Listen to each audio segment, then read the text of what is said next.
네, 안녕하십니까. 국가정보화 사업에서의 MSA 적용 타당성에 관한 검토에 대해서 발표하게 된 김중훈입니다. 발표 순서는 기본적인 MSA 트렌드에 대해서 배경, 주요 현황 같은 거에 대해서 말씀을 드리고 MSA에 대한 기본 기술, 주요 특징 같은 거를 기반으로 해서 과연 국가정보화 사업을 진행함에 있어서 그 절차와 여러 가지 측면에서 MSA에 대해서 고려해야 될 사항들에 대해서 도출하고 나중에 최종적으로 결론을 발표하도록 하겠습니다. 최근에 MSA는 개발 방법론을 떠나서 MSA이면서 많은 이슈가 되고 있습니다. 실제로 민간 기업들 같은 경우는 성공 사례가 많이 제시되고 있고요. 그러니까 MSA가 많이 되는 이유는 기존의 모노리트 기반의 그 시스템에서 다양한 요구사항이 빨리 대응하지 못한다는 그런 것들 때문에 서비스의 적시성과 서비스의 독립성을 하면서 빠른 개발 환경 그리고 빠른 디지털 전환 같은 거에 적응을 하기 위해서 MSA를 많이 적용하고 있습니다. 근데 여기서 우리 자율성과 독자적으로 하는 민간 기업과 달리 규정과 절차에 의해서 하는 그 제도에 입각해서 개발을 하게 되는 국가정보화 사업에서 과연 MSA 하는 게 맞는 건지, 그리고 MSA를 단순히 인프라나 아키텍처 측면이 아닌 조직 영향이나 과연 R&D 서비스와 맞는지 이런 것들에 대한 고려사항이 없는 것 같아서 관련 논문에서는 MSA 기본 특징을 기반으로 했을 때 국가정보화 사업에서 고려해야 될 사항들을 도출해봤습니다. 먼저 MSA에 대해서 말씀을 드리면 MSA는 하나의 큰 어플리케이션을 다수의 마이크로 서비스가 동작하는 시스템 및 소프트웨어 구성과 구성 요소들 간의 관계를 정의한 아키텍처다라고 여기서 명시해놨고요. 다양한 정의들이 있습니다. 그 정의의 공통점들은 보면 기존의 모노리트 기반의 통으로 되어 있는 아키텍처나 시스템이 아니라 단위 서비스별로 세세하게 나눌 수 있을 만큼 나눠서 각각 서비스들이 연결되어 있는 DB들마저 별도로 독립적 어플리케이션의 독립적 DB를 구성하고 있다는 겁니다. 그러다 보니 MSA의 장점으로 언급되고 있는 것들은 서비스 확장성, 기존의 VM이나 어떤 개발 환경이 아니라 컨테이너 기반으로 신속하게 개발을 할 수 있고 그에 따라서 CI/CD 지속적으로 개발하고 배포하고 그리고 각각의 서비스가 작게 나눠져 있다 보니까 폴리그раф 구조로 서비스의 독립성이 확보되고 그 서비스 독립성이 확보되다 보니 시스템을 안정적으로 유지 보수가 가능하다 이렇게 하고 있는데 이거는 안정성 부분에 대해서는 단점하고 뒤에서도 언급을 되겠지만 도리어 시스템 아키텍처의 복잡성으로 인해서 유지 관리가 어려워지는 그런 단점도 있습니다. 그래서 MSA 단점을 보시면 기술적 측면하고 조직적 측면으로 나누는데 기술적 측면에서는 이렇게 쪼개지다 보니까 장애 추적 및 모니터링이 되게 어렵고 특히 서비스들 간에 그리고 뒤에 언급되겠지만 R&D 서비스들 같은 경우는 데이터베이스로 데이터 일관성이 되게 중요할 수가 있는데 이런 트랜잭션 제어가 복잡하다 보면 소화하는 사람들마다 DB나 건수 같은 게 달라지는 그런 상황이 발생할 수 있습니다. 그리고 뒤에 MSA 구조가 나오겠지만 결국에는 API 구조로 통신을 하게 되다 보면 어느 병목 지점이 생기게 됩니다. 그래서 성능적 오버헤드도 발생을 하게 되고요. 그리고 기존 아키텍처와는 달리 MSA 같은 경우는 조직적인 측면이 많이 언급이 되고 있습니다. 서비스 간의 의존성, 그래서 테스트 조직 간의 협업, 역할 중심 팀 모델 해체 등이 언급되고 있는데 이와 같은 경우는 뒤에서 좀 더 자세히 말씀드리도록 하겠습니다. 그래서 먼저 장표를 하나 넣었는데요. MSA를 언급을 할 때 그 많은 자료들에서 SOA를 언급하기도 하고 있습니다. 그 개발 방법론이 발전해 오면서 기존에 우리가 있는 개발 방법론이 모노리틱에 기반을 하고 있었다면 아마 지금은 언급이 안 되겠지만 웹 서비스가 대두하면서 SOA라는 개념이 있었습니다. 서비스들이 다 분리되어 있는 그림처럼 보여지고 있고 좀 더 작게 나누어지는 게 이제 MSA이고 마이크로 서비스라고 부르긴 하는데 뭐 구조적인 차이도 MSA 같은 경우는 단일 서비스로 최대한 쪼개져 있고요. UI부터 DB까지 각각의 일렬로 분리되어 있다는 그런 의미고요. SOA 같은 경우는 여기서 키워드가 좀 다른 게 있는데 그림상으로는 쪼개진 게 좀 더 작게 쪼개졌다 대부분 이렇게 이해를 하고 있을 겁니다. 근데 뒤에 나오는 개발 방법론하고 이제 언급을 하다 보면 SOA 같은 경우는 결국에는 각각에 들어간 서비스들을 위에서 하나로 통합한다는 의미가 있어요. 이 부분이 되게 많은 차이가 있는 건데 잘 간과하지 못하는 부분이고요. 기존의 SOA는 서비스는 작아지고 있지만 결국에는 통합의 관점이고요. MSA는 분리의 관점입니다. 이 관점으로 접근을 해야 되는데 단지 쪼개지고 나눠져서 언제든지 지속적 배포가 되고 대체가 가능하고 그래서 경량하다 이렇게 언급을 하다 보면 많은 데에서 이제 절차나 국가 정보 사업 관점에서 SOA를 바라보던 그런 관점하고 많이 차이가 나게 됩니다.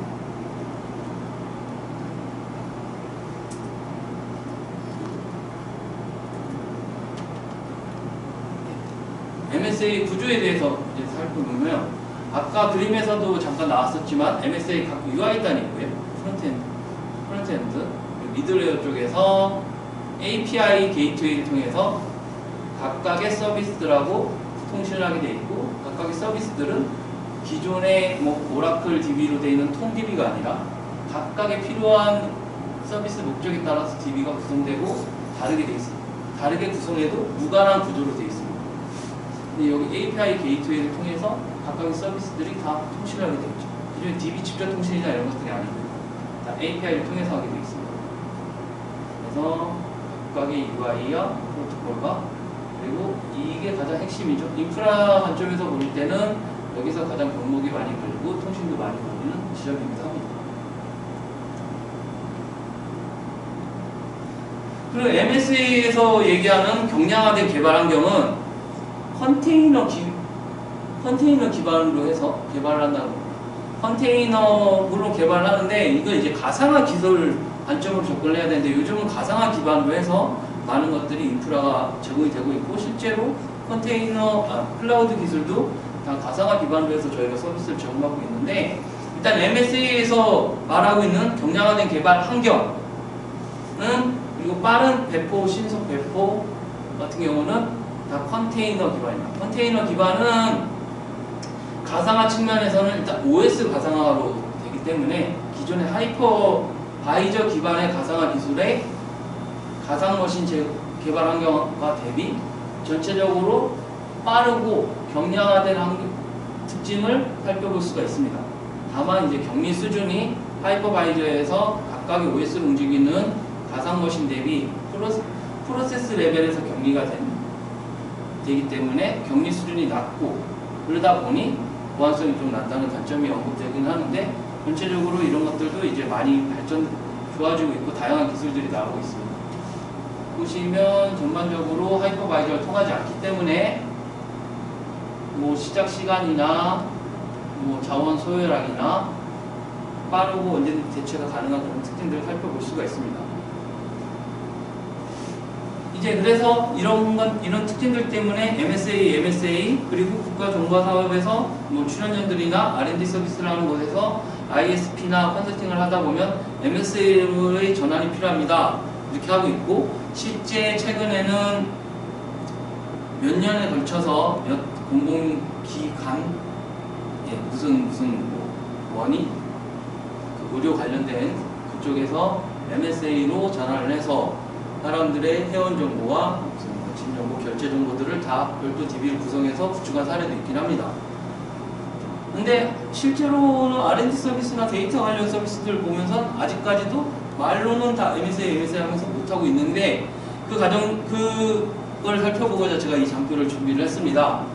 정보 시스템 개발 방법론 관점에서 MSA라고 제가 얘기를 했는데 자, 국가정보화 사업은 처음에 사업 기획 검토부터 나중에 운영 완료를 하고 이행 점검이나 이런 것까지 다 모든 절차가 있습니다. 그 절차에 맞춰서 움직이고요. 하면 예산을 짤 때도 실제 사업을 1월 달에 하는데 예산은 5월 달에 협약이 됩니다. 이런 구조가 되어 있죠. 대체로 1년 단위로 사업을 많이 또 하고요. 근데 이제 이런 데서 하나하나 의무사항들이 발생을 하는데 그 관점에서 개발 방법론을 살펴보면 기존의 개발 방법론들은 이제 구조적, 정보적, 객체지향, 현재 CBD 방법론으로 모든 개발의 가이드나 규정의 CBD 방법론을 기준으로 언급이 되어 있습니다. 실질적으로 이제 대놓고 어떤 방법론을 하라고 그러진 않았지만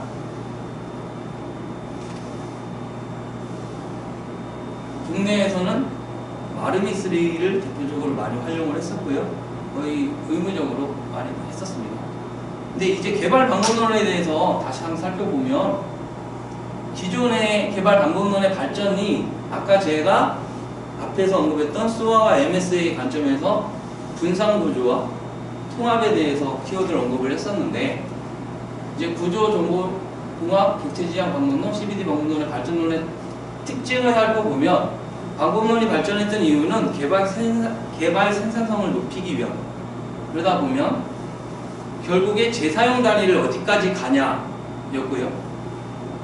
재사용을 어떻게 하냐 뭐 이런 거에 관점이 돼 있었죠. 그리고 거기에 따라서 개발부터 운영까지 테스트는 어떻게 하고 어떤 절차를 따르고 어떤 산출물이 나와야 된다 까지가 나오는 거고요.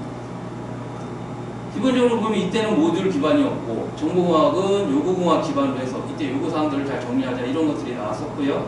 그래서 산출물들이 DB 구조로 많이 돼 있었다가 객체지향론에서는 객체가 재사용, CBD에서는 이제 좀 더 커진 컴포넌트, SOA는 여기서 언급이 안 되는데 아키텍처로 많이 보기 때문인데 결국엔 개발 방법론 관점이나 재사용 관점에서 보게 된다면 SOA는 서비스의 재사용이었죠. 근데 실제로 서비스 재사용까지 안 갔었기 때문에 SOA는 약간 이렇게 퇴색을 한 거죠. 그러니까 결국에는 개발 방법론 관점에서 보면 재사용 단위였는데 재사용을 어디까지 하느냐 였는데 MSA는 이런 정보공학론 개발 방법론의 입장에서 보면 재사용이 없습니다. 분산과 지속적 개발과 계속 개발하고 발표하고 계속 변화한다 뭐 이런 것들이 많습니다. 그러다 보니 여기서 이 개발 방법론에 맞춰져 있는 이런 대표적인 감리 제도하고는 맞추기가 좀 힘들죠.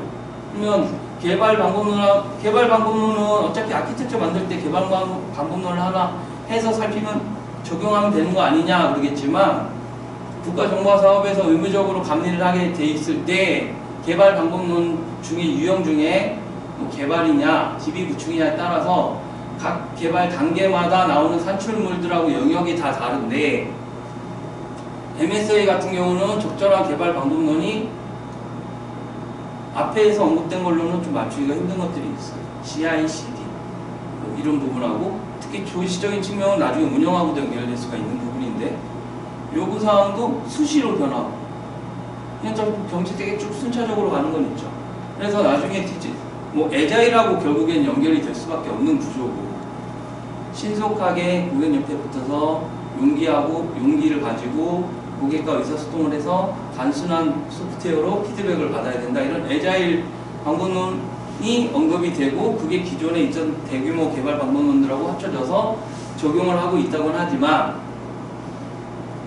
그걸로 에자일 방법론으로 대표적인 우리나라에서의 국가정보화 사업의 그 절차에 모두 맞춰서 적용한 사례는 없습니다. 실제로 적용하기 힘들고요.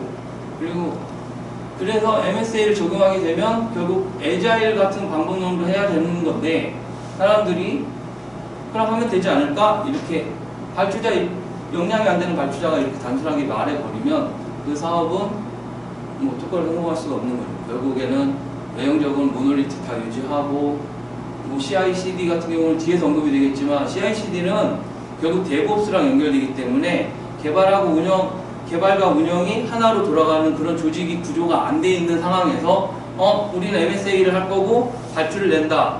그럼 개발자들은 나중에 그 개발사들은 철수를 할 거고 CI/CD가 될 수가 없죠.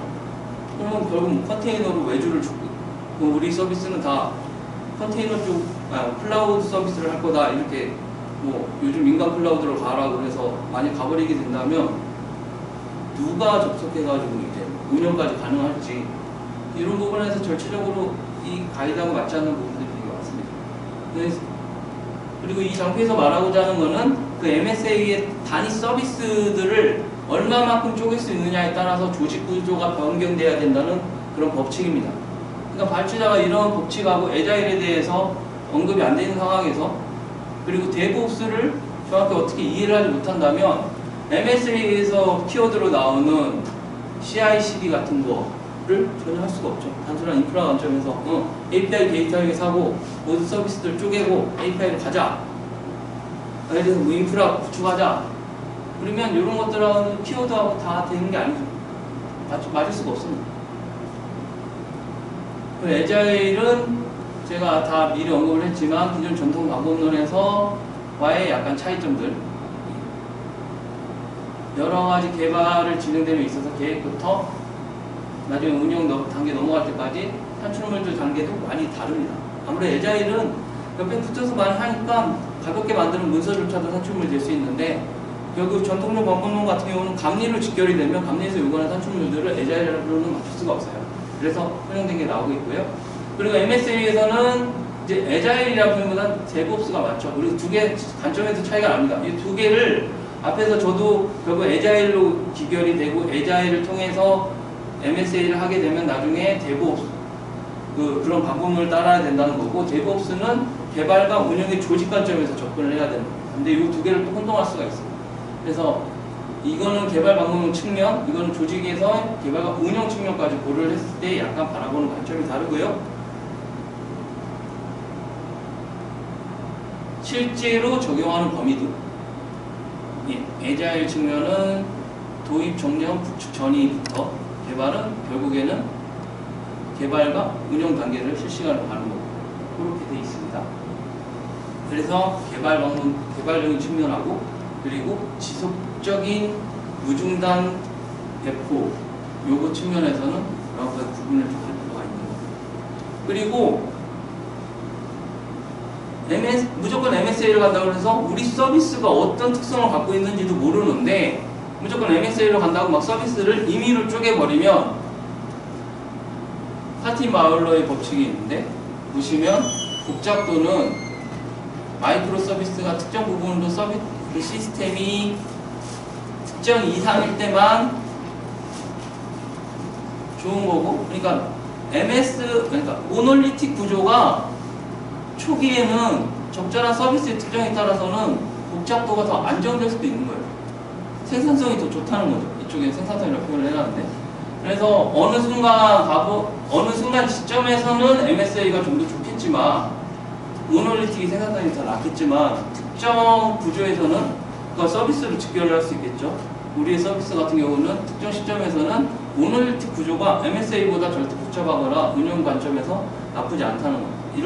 이런 법칙들을 모르고 무조건 MSA를 하면 자칫 차후의 리스크하고 연결이 될 수 있고요.